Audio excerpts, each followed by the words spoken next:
Судството пред парализа. Администрацијата повторно излезе на протест, овој пат затоа што владата ги игнорира веќе цела недела и не седнува да разговара со нив. Размислуваат за радикализација на протестите, односно целосна блокада на работењето на судовите.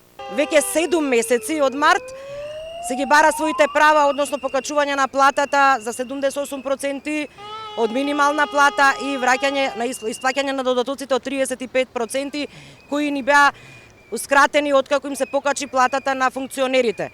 Не престануваме. Штрекувачите и порачаа на власта да не ги залажува со 10% покачување, бидејќи на плата од 20.000. Тоа би биле само незначајни 2.000 денари. Више дојде во ситуација во фаза кога не размислуваме со главите, него почнеме да размислуваме со стомаците. Ситуацијата почна да излегува од контрола, да ги повикуваме повторно да седнат на маса и да ги послушаат нашите барања кои се реални во овој момент, а тоа е зголемување во реални цифри. Велат дека судиите не можат да работат без нив, а платата помеѓу административец и судија е со над 80.000 денари разлика, односно со однос 1:6, кој во минатото бил 1:2.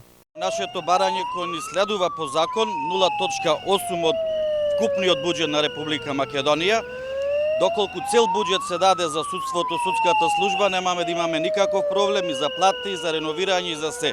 Значи, то цел буџет што ни следува по закон, ние добиваме само 0.3%.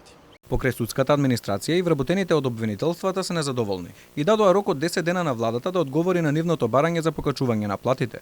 Рокот истекува викендов, па ако не добијат одговор, најавуваат дека наредната недела и тие повторно ќе излезат на протести.